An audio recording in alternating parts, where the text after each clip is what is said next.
it's a means of building and molding young men into the type of men necessary to carry on the tradition and the spirit of cooperation and the progressiveness which has helped to make Statesboro one of the outstanding cities of the state of Georgia.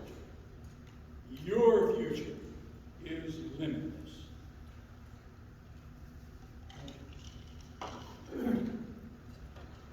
Evidently, they were really excited about this and moved on. But let's take a close look now at this first president of the Statesboro Jaycees.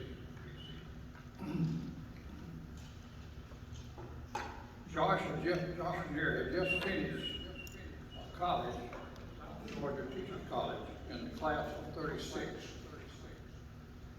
And also Hobson Dubose, which is now the vice president, first vice president, was in that class also.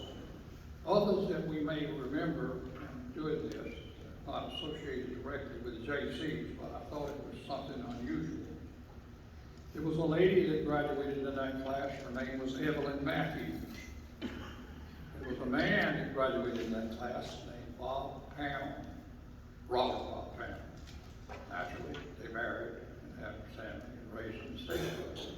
Another man that graduated without the story in Statesboro is Bob Kennedy, who was in that same class. So that's the class of 1936.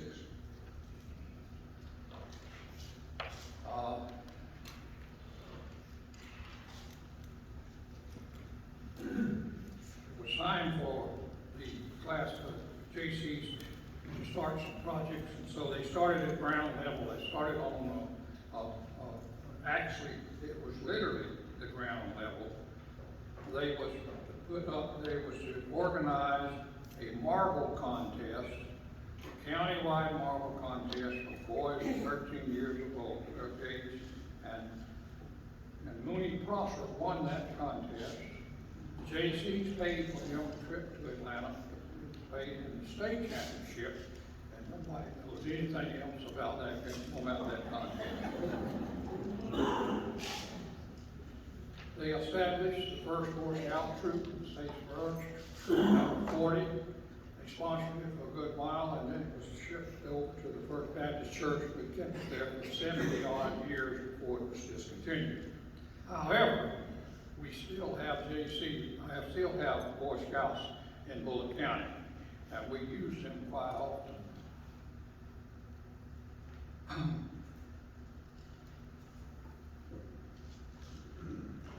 In 1939, at the state meeting in Augusta, Georgia, 22 Jaycees from Statesboro attended that meeting and tied the Atlanta chapter for the most people attending that conference. Also, at that meeting, Josh Lanier was elected vice president of the state Jaycees and president pro tem of the state of Georgia at age 21. The Jaycees received their charter on January the 30th, 1940. Charter number was 874. Josh Lanier then attended a Southern State Officers Conference that was held in Florida, and he represented the state of Georgia due to the fact that the president, Willie Moore, could not attend because of illness.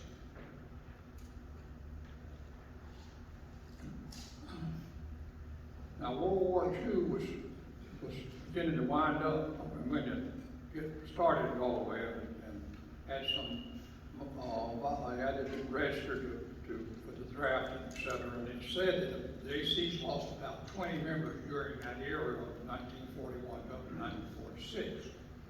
They served in the military, whatever.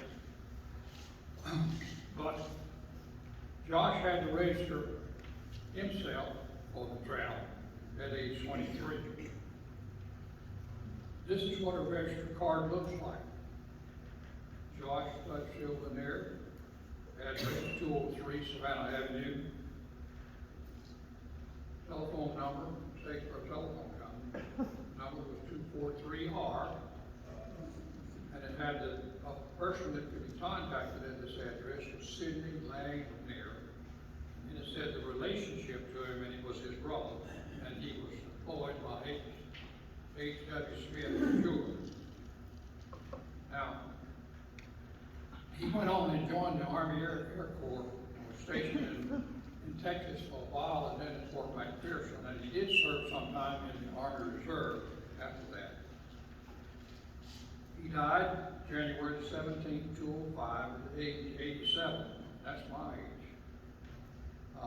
He's buried in Arlington National Cemetery, Arlington, Virginia. He was the right man at the right time, doing the right thing. But this is how I remember Joshua Deere.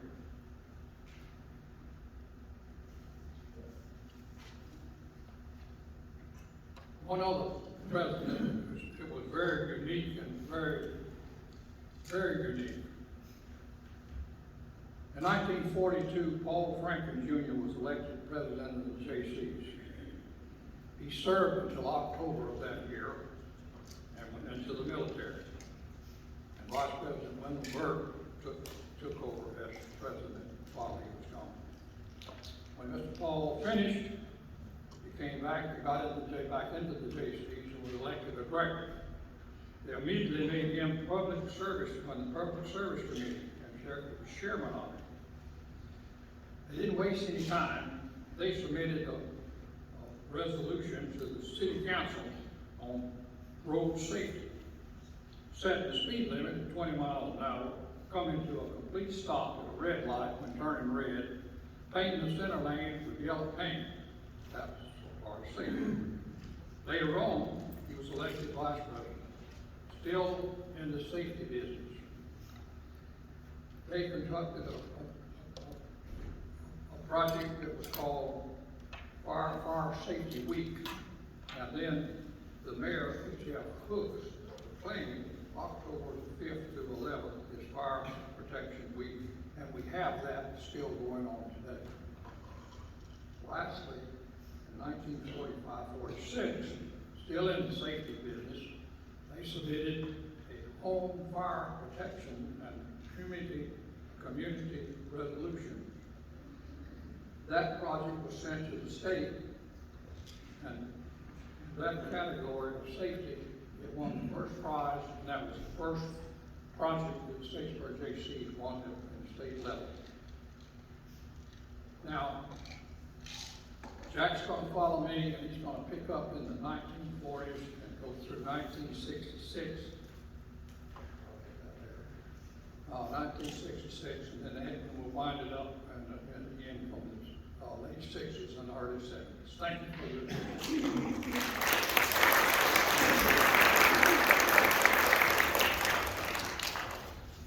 Thank you, Ray. It's my honor to be president of Jaycees during the JC year of 1965 to 76. It's something I've always been very proud of and thoroughly enjoyed. But to tell them of the many projects and activities of Jaycees during this period would take many hours, if not days, is sort of like talk. So I'll hit on the highlights of the period. And most of these projects that I've mentioned were ongoing from one year to another. We are fortunate to have had James Chick Ratcliffe as historian, who wrote and composed the Youth on Parade. He spent, this was before the days of personal computers. He spent many hours at the Statesboro Herald office gathering information from microfiche, which he had to copy down by hand, and then later on to type it all out and have it printed. Most of this information came from his work.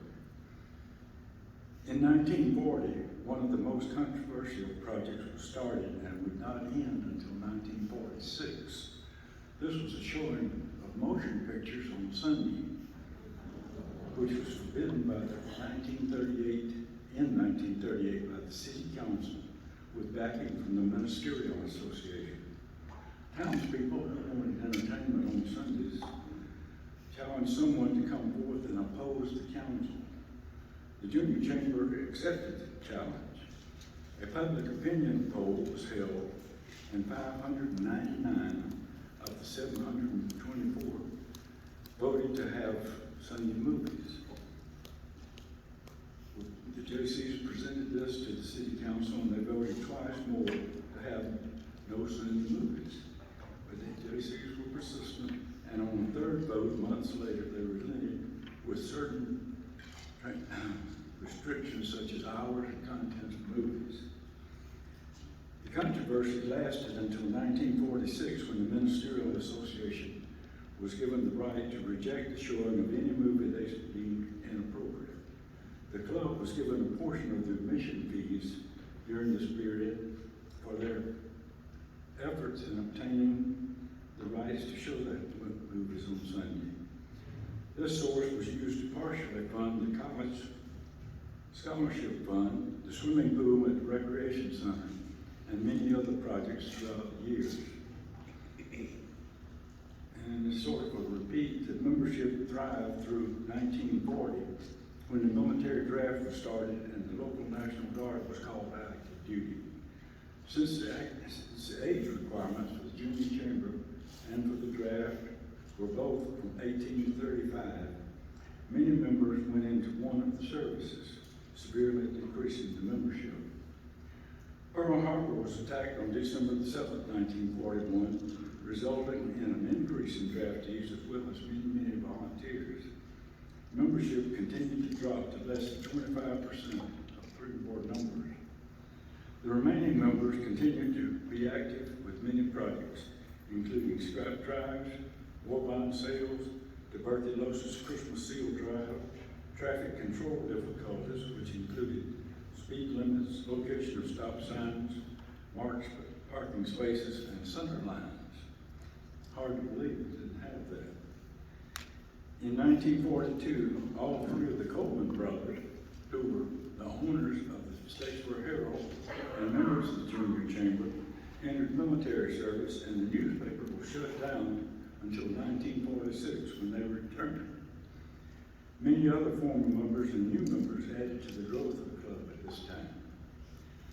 The club co-sponsored Fire Prevention Week for a number of years with the Statesboro Fire Department.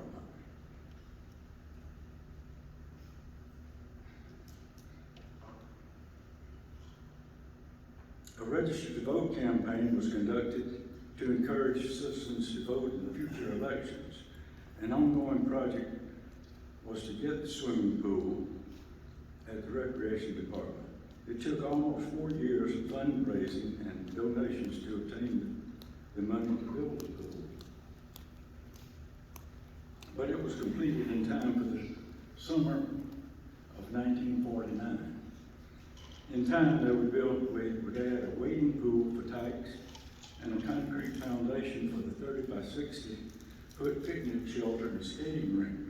I'm sure that some of you remember this pavilion, which became known as the Pavilion. The club continued to support the Recreation Department for many years, providing funds to purchase uniforms for Little League, baseball, and midget football. 1950 brought the Korean War, and the local National Guard units were again mobilized. And again, this included many Jaycee members. In 1951, the empty stocking drive took form after being proposed the previous year.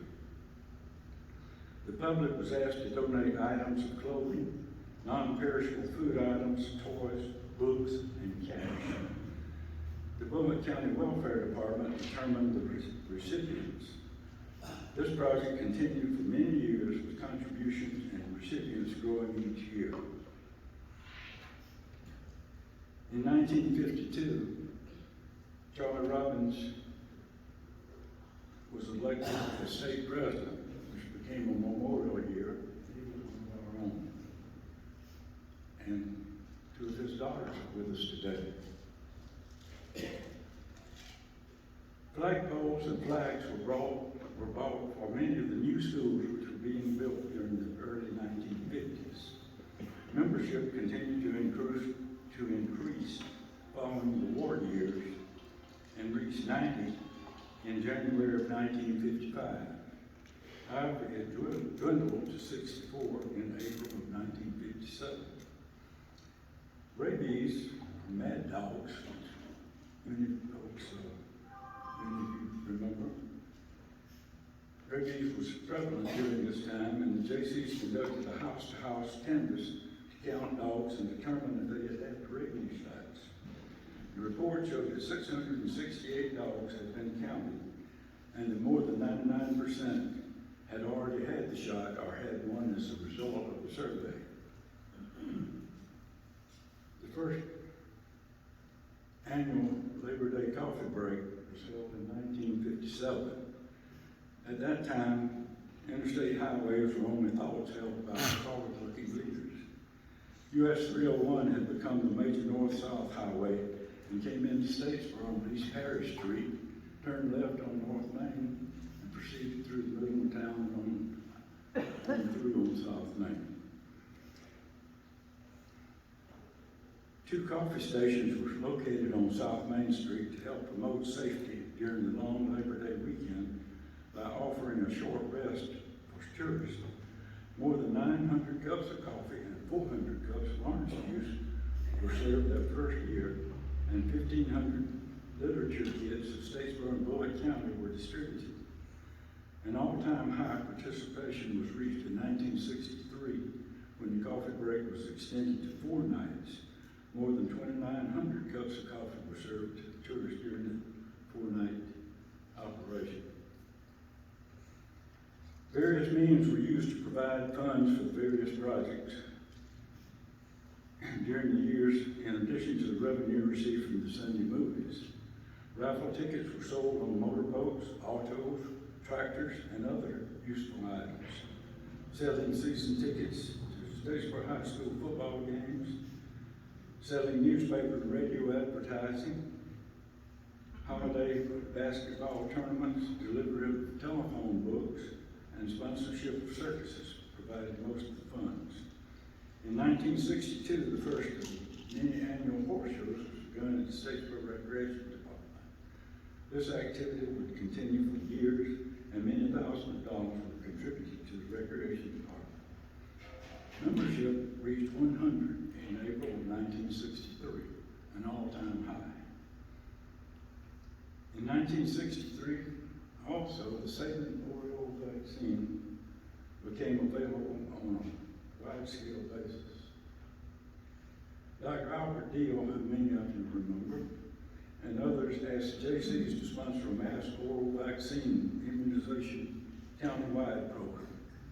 The Jaycees purchased thousands of doses of the vaccine and set a Sunday in May, October, and December as immunization dates at 13 different locations in the county.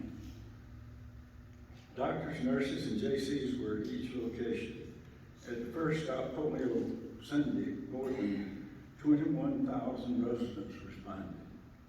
This was more than 92% of the county population at that time, which has now grown to 83,000.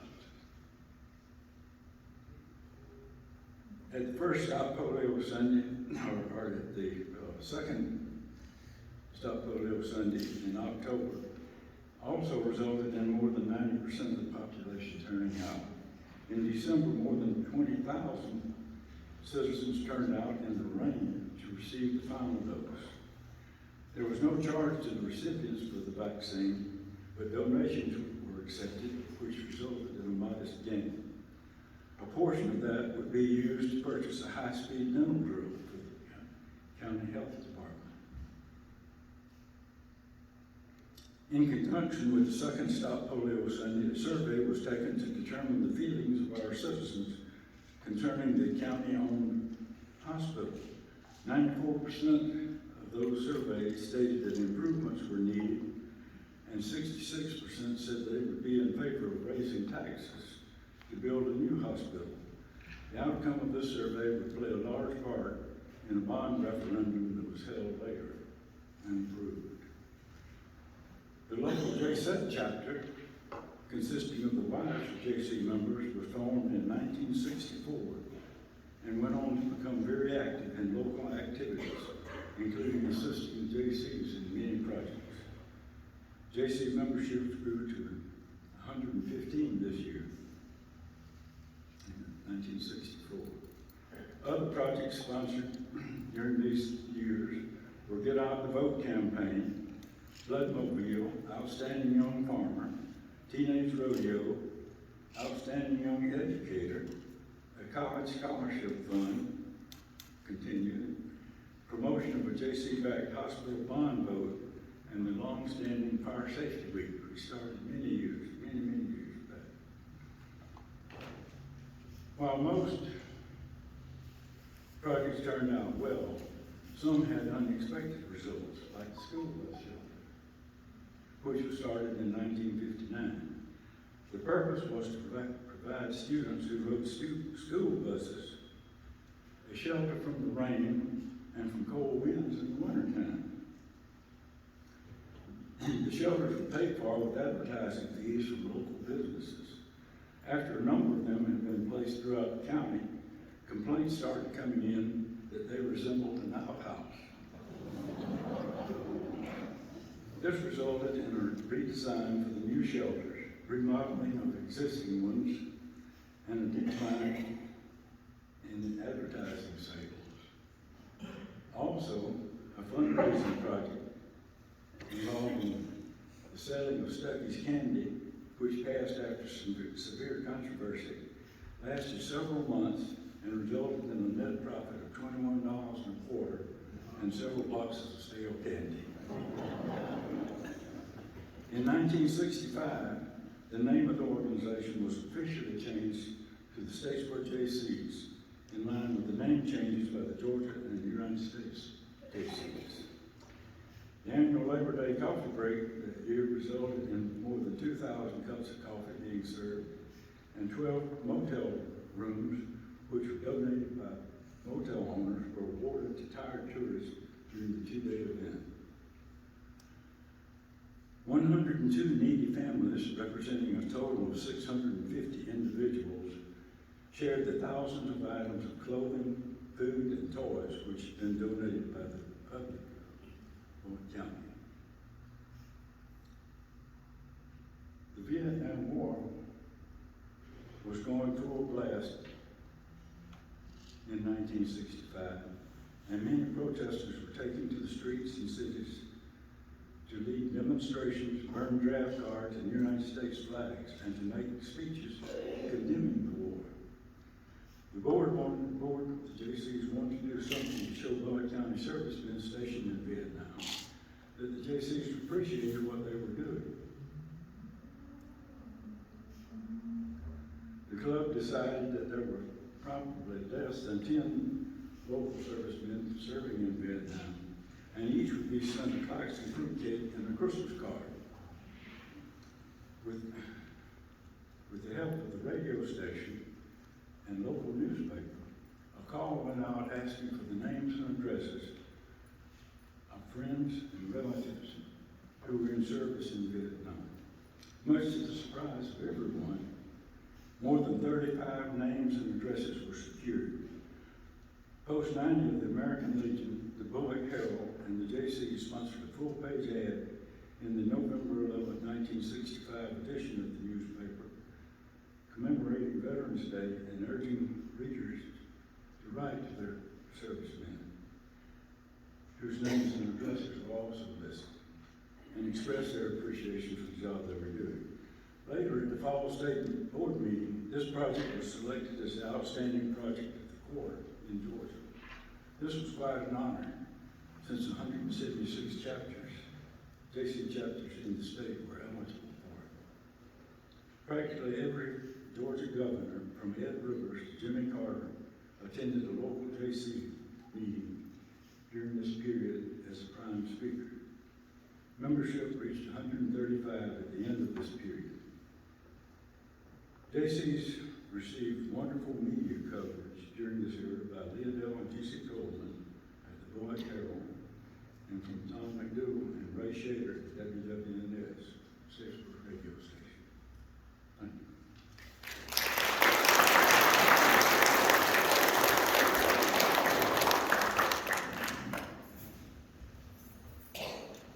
Thank you, Jack. There's so much to be said about the Jaycees until it's difficult to put everything together and to present a program. But the first thing we want to look at is the Jaycee Creed. take just a few minutes to think about the creed. An organization, you need a creed. What does it stand for? We believe that faith in God gives meaning and purpose to human life. That the brotherhood of man transcends the sovereignty of nations. That economic justice can best be won by free men through free enterprise. That government should be of laws rather than of men. And their greatest treasure lies in human personality. And that service to humanity is the best work of life. This is what the Jaycees believed in. We believed in working. We believed in working for the community. For this program, I'd like to thank Brent for the work that he did, working with Rodney, Jack, and I, and trying to get this program together. I'm not sure how it's going to turn out because this is really the first time we really looked at the program, so if there's ever miscues, then you understand. But I do thank Brent for helping us and getting it together. At this time, I would like to recognize any former Jaycee member. If you were a member of any chapter or a Jaycee member, please stand. See how many we have. Oh, we have a few.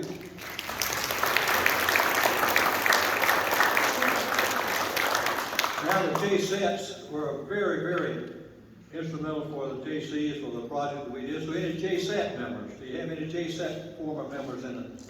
Oh, we have a few. And then, of course, she was mentioned earlier, but Hayden Latul, she is president. So, President, you have several of your group, President Jaycees. Please stand and let them recognize you once again.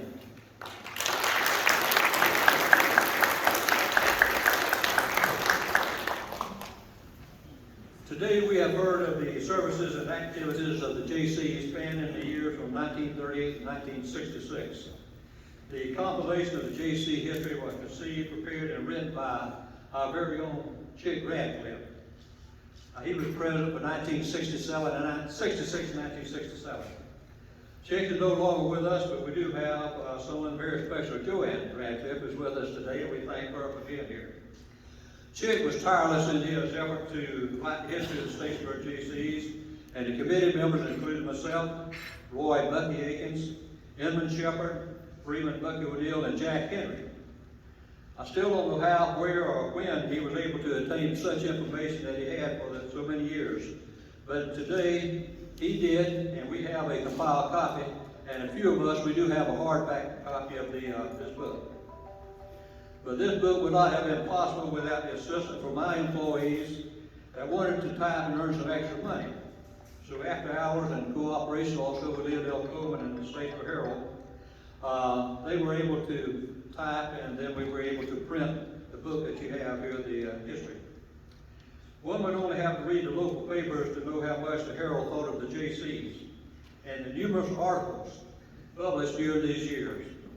In an editorial Leodell wrote, and I quote, "Those who have read Youth on Parade, 1938-1966, the history of the Statesboro Jaycees, written by Jaycee historian James Chick Radcliffe, finished it with a deep feeling for the part these young businessmen have played in the growth and development of the city of Statesboro and the county of Fulton. It is difficult to comprehend the number of hours and time spent on researching the record and tapping the memory of the past president. To write this history of the Jaycees required complete dedication to the task, and today we can thank Chick for doing this. I also know that Joanne worked many hours also putting this together. And with my employees doing the typing and the documentation after work hours, there was a lot of communication with Chick Radcliffe trying to make sure everything was perfect and it was correct as possible, and that the history of the Jaycees would be published. And I'm not sure that even today we would have enough information for the later years to compile such a book.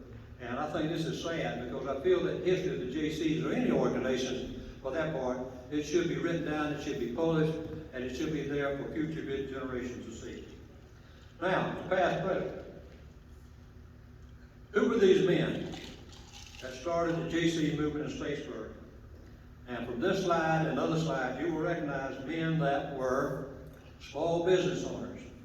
They were insurance agents and managers, automobile dealers, school administrators, local and state, pharmacists, banking executives, real estate developers, radio personalities, lawyers, judges, gas and petroleum distributors, newspaper editors, farmers, related businesses, state senators, city council members, board of education, local, state, and federal judges. As you can see, these men, they were active in the community.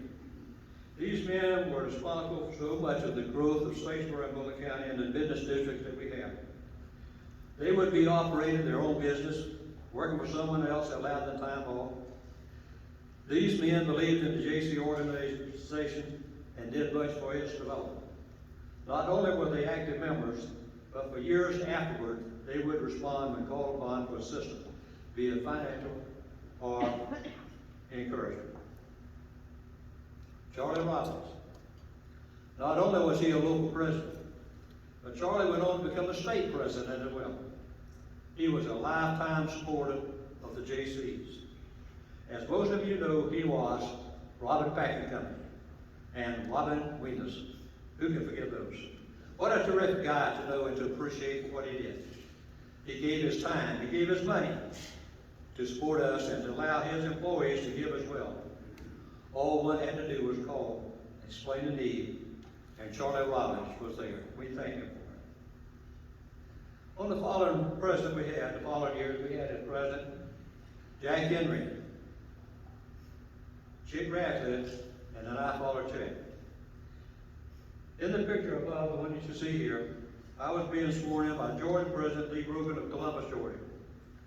You will note that this is a very formal attire at the Forest Heights Country Club. During the time I served as president, we started the year with 139 members, and we ended the year with 180 members. That was a large organization. Our operating budget for the year was $21,000. Now, on the table here before me, you will see the records and recognition books compiled in the years of various projects. We submitted 69 books, 12 project activity areas at the annual convention in Jacob. We won 4 first place, 5 second place awards. At the R&R, called Record and Recognition, R&R judging, on the national competition, we won 2nd place in Americanism, Governmental, and Public Affairs Division. We had a busy year. I kept a track of where I went, what I did, and how many meetings. I attended 153 meetings during the year. I traveled unknown miles and missed unknown meals and family time with my young children. I had a great board serving with me, and certainly owe credit to them. You recognize some of the men because they were leaders in the community as well. Jimmy Franken, Billy Tanner, Skip Aldridge, Don Lally, James Neeson, who went on to become a president. Fred Sherrouse, Rodney Harper, he was state director. Emory Melton, Charles Brown, he was also later to become a president. Paul Humphrey, Emmett Shepard, Chick Ratcliffe, and he was co-chairman of the board. All of these individuals were willing to put their time and effort into building a young, energetic organization. These same individuals were known as the movers and shakers of the community. They were family men involved in all aspects of the county. I say men because the Jaycees was a male organization, unlike the present club membership. They were the leaders, men called upon to do whatever was needed at that time. During this time, as I say, we compiled these books, these records, and I invite you to afterward if you'd like to come up and look at some of them. But one of them in particular was the book that I showed you. That is a copy of all the correspondence that I had written during the year. And of course, that was the time before we had Xerox machines and copies, and everything was carbon paper and duplicate copies, and the other records there. Chick Ratcliffe, we owe him a plus of Chick. He became, of course, he was our local president, and he was elected a Region 10 president. And he was the first one since A. Van Enfield was Region 10 president in 1963 and 1964. The Region 10 chapter is made up of 12 individual chapters. Now, during this time, I had the opportunity to travel quite a few years with Chick. He and I were buddies, not only personal, but also Jaycee-wise. He was a motivator and encourager for these chapters, urging them to grow and become a driving force in their communities. And as a result of this commitment, he was recognized with the Presidential Key Man Award by the Georgia Jaycees. Excuse me. Also, being the Jaycees, we all had white shirts with local patches and awards printed on our shirts. I looked, and for the life of me, I could not find my shirt. I have one someplace, but you know, after 50 so years, things disappear. Jackie Henry and I talked about it earlier about the JC uniform and what we wore to the meetings and what we had. And I wish we had a shirt to be on display today, but like I said, it could not be found. Now, during the time that Chick was president of the Region 10 JCs, it involved travel, like I said, to all 12 clubs within the region. To do this, Mr. Charles Robbins Packing Company, he was supplying every member in the 10-county area with a monthly newsletter for the Statesboro with the Jaycees.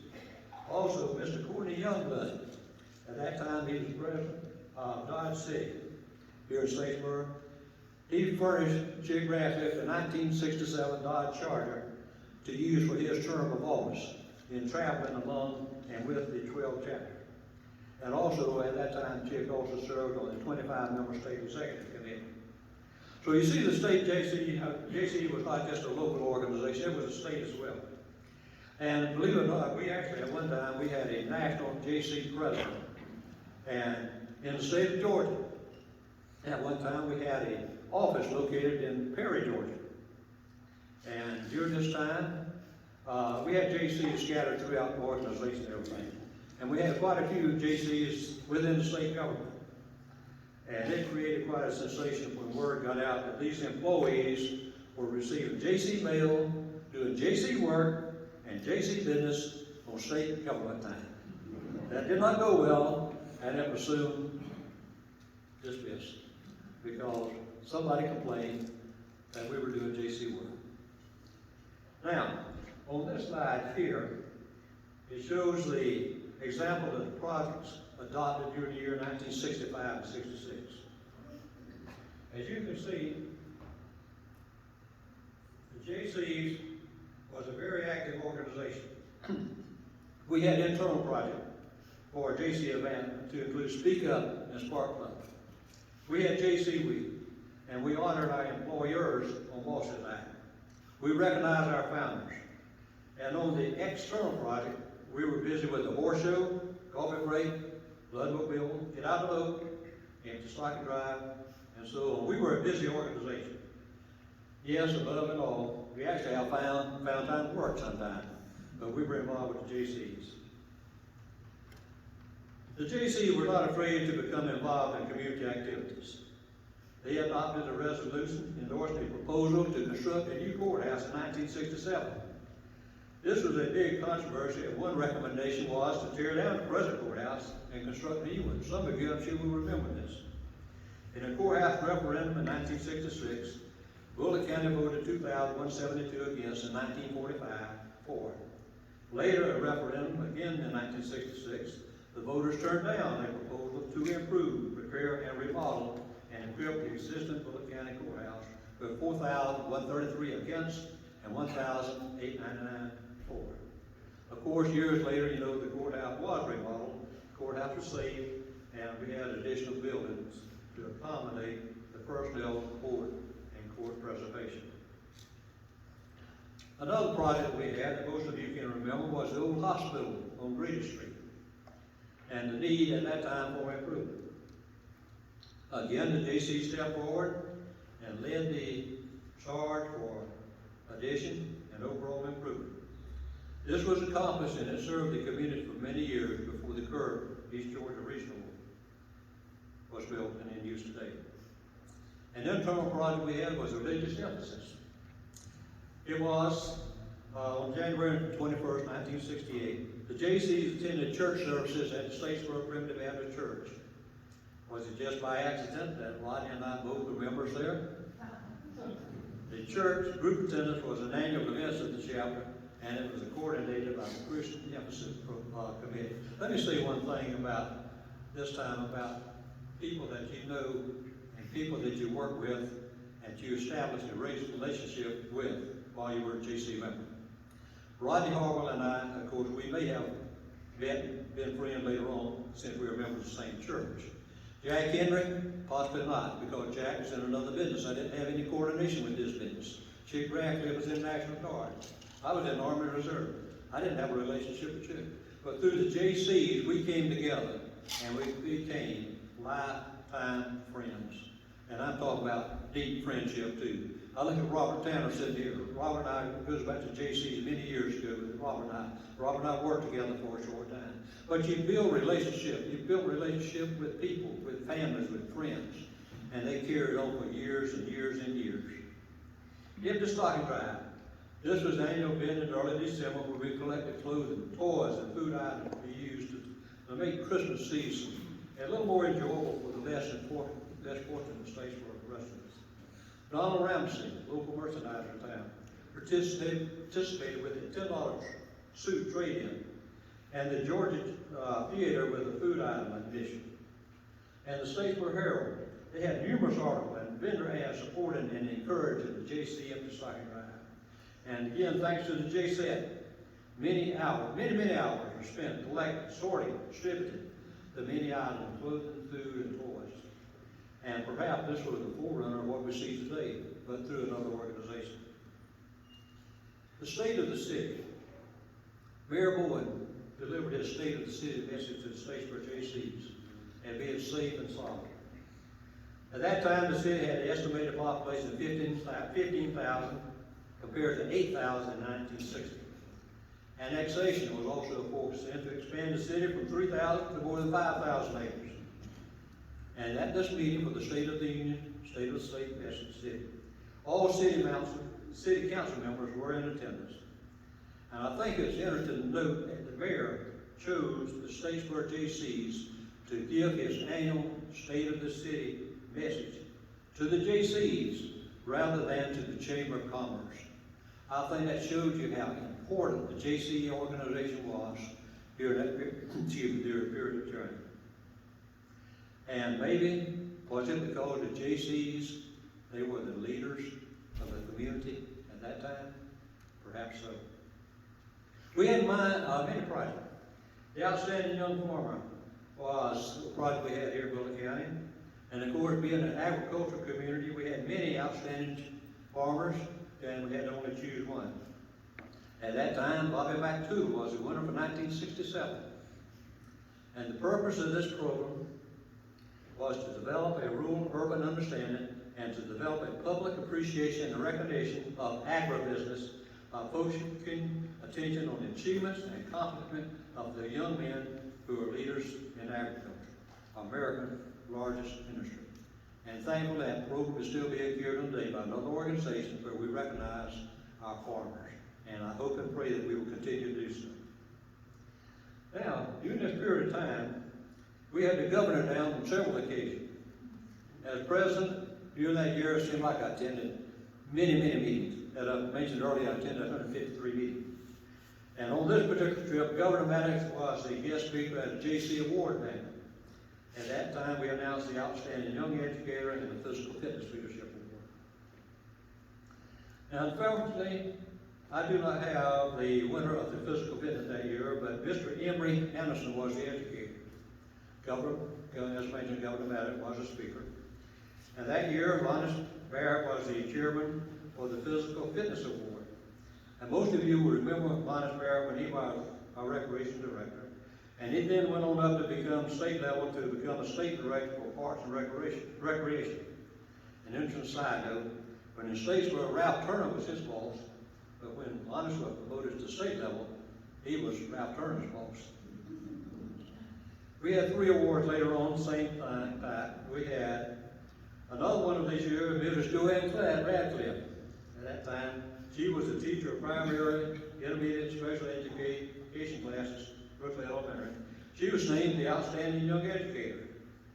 Jackie Aikens was a farmer, and he earned regional acclaim for an outstanding purebred swine program. And Dr. Frank Ramsey, Associate Professor in the Health Education and Recreation Division for Georgia Southern, was a physical fitness winner. JC advocates.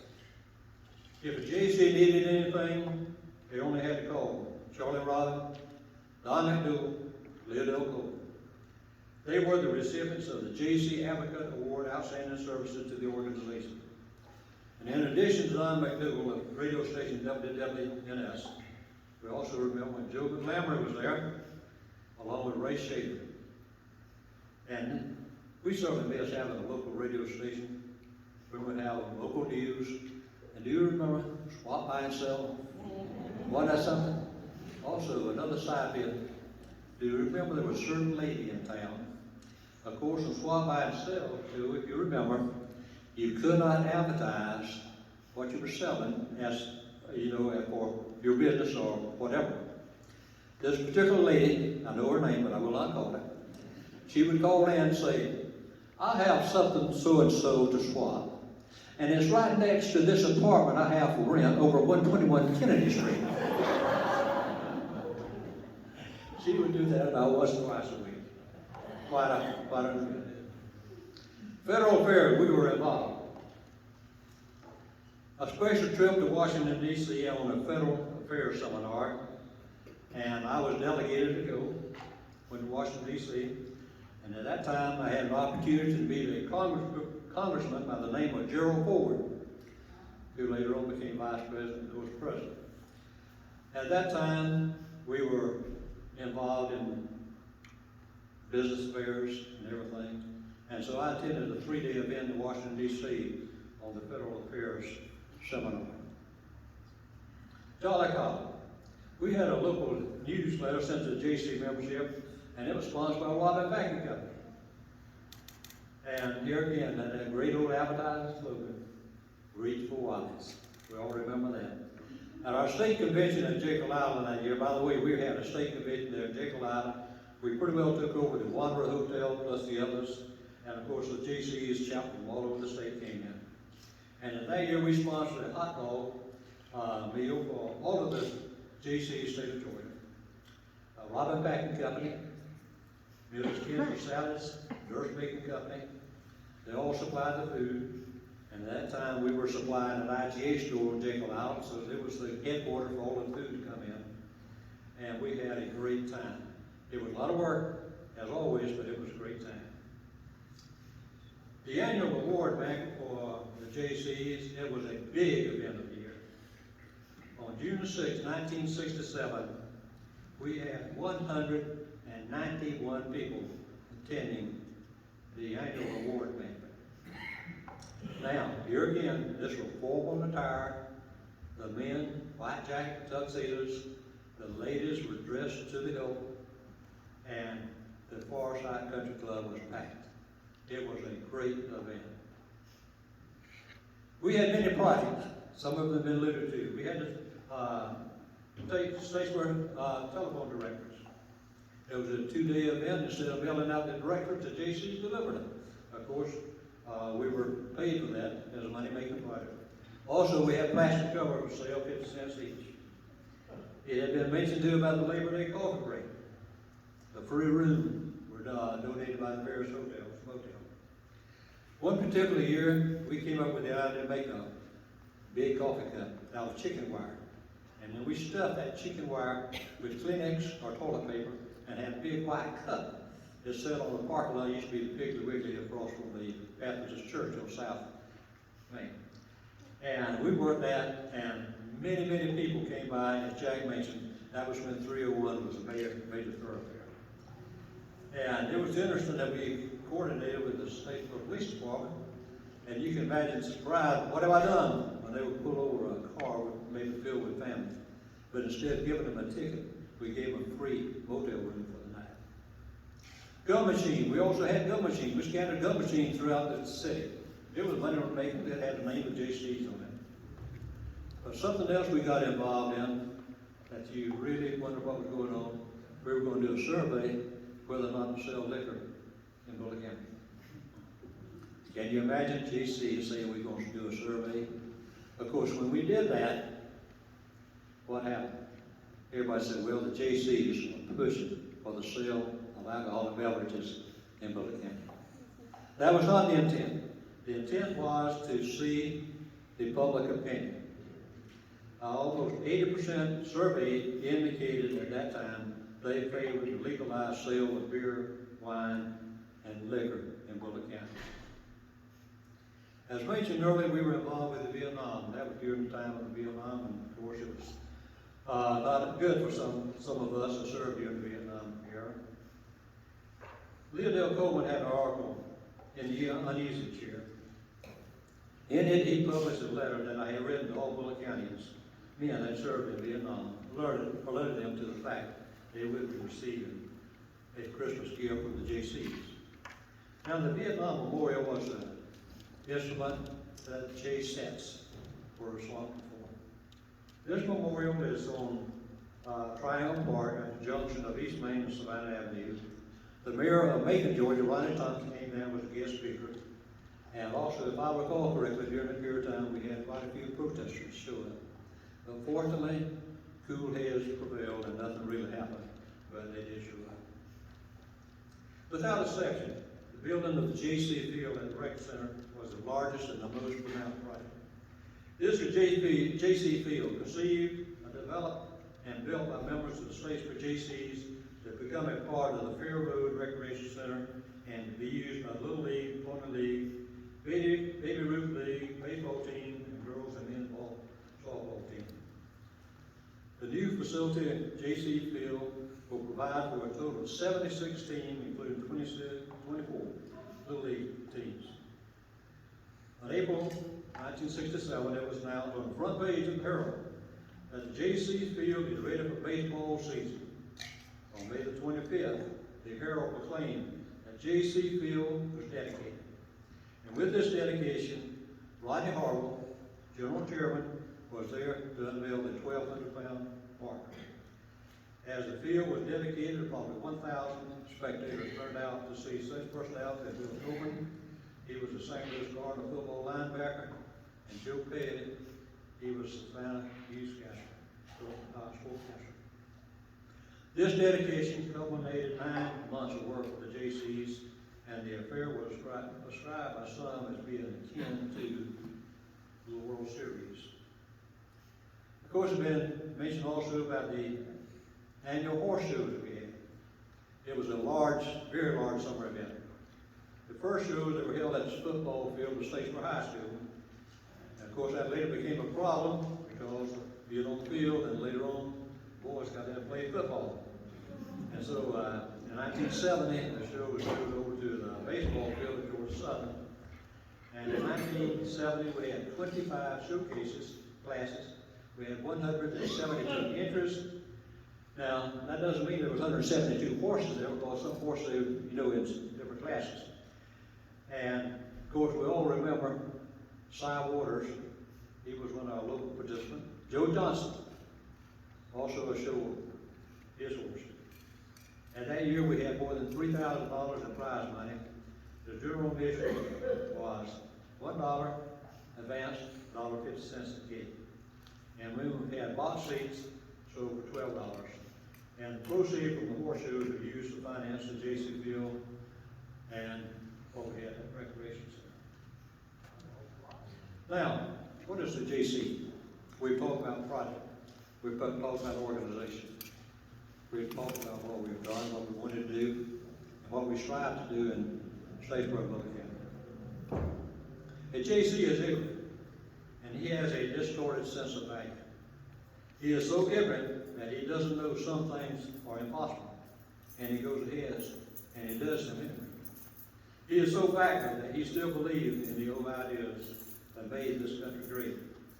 He denies the proposition that it's not what you know, but whom you know, and thinks that success comes to the man who can deliver the goods. He is so mixed up that he thinks it's better to be right than rich, and that he can rise highest by staying on the level.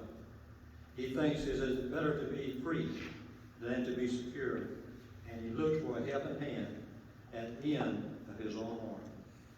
A Jaycee is so inexperienced that he can't solve a community problem by sitting in an air-conditioned office and drifting off into the cool stratosphere of abstract thought. He had to put his shoulder to the wheel and his hand in God's hand and pray like a lost sinner while he totes the barges and lifts the bales. You can't recognize a Jaycee by just looking at him. To thousands of poor children at Christmas time, he looks like Santa Claus. To millions of citizens who see him sweating in the summer, heat to get out of the vote, he looks like Uncle Sam in a limp shirt. To the forgotten people in the polio wards and TB hospitals who depend on fellows like him to gather the money that saves human life, he looks like an angel. And to the political crooks and demagogues who creep into the local government to pull down the wool curtain of secrecy, close the open doors of public office, and steal away people's liberties, he looks like a man. And even if you know a Jaycee today, you won't know him tomorrow. Today, he may be an obscure clerk.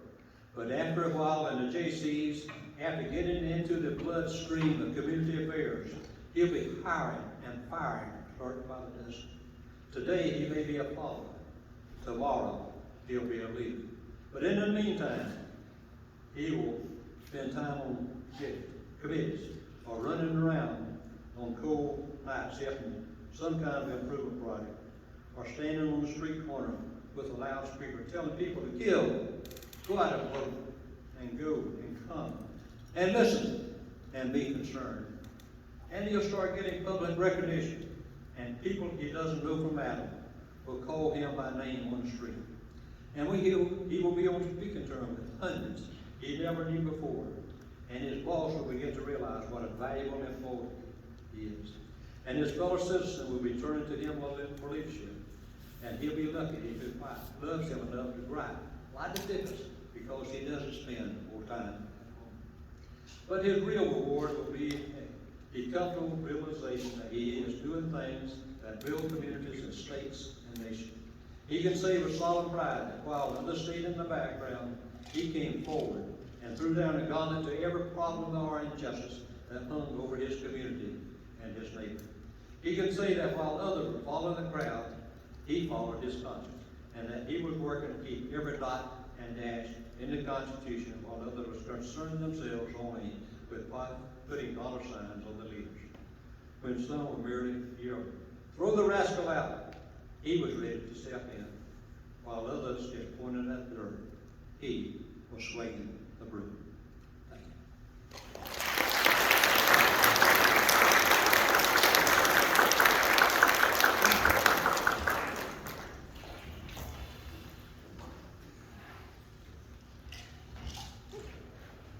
Thank you to these three guys who put this program together with the help of Brent and perhaps others that I don't know about. But it was a great program. It was good to go back down memory lane, recall helping move those gates that formed the fence around the horse show. It was a lot of fun, a lot of work too. Thanks for our visitors, for our special guests and new members. Thank you for being here. Remember to invite a friend and prospective member to next month's meeting, when you'll learn more about Native Americans of Georgia from our presenter, Joseph Sumner, Monday, May 23rd at 11:30 in the morning. And please make a note of the Society's annual meeting, which will be held in June, Monday, June 27th at 11:30 here in this room. I have no other announcements. Thank you for your attention and your presence today. Have a good afternoon.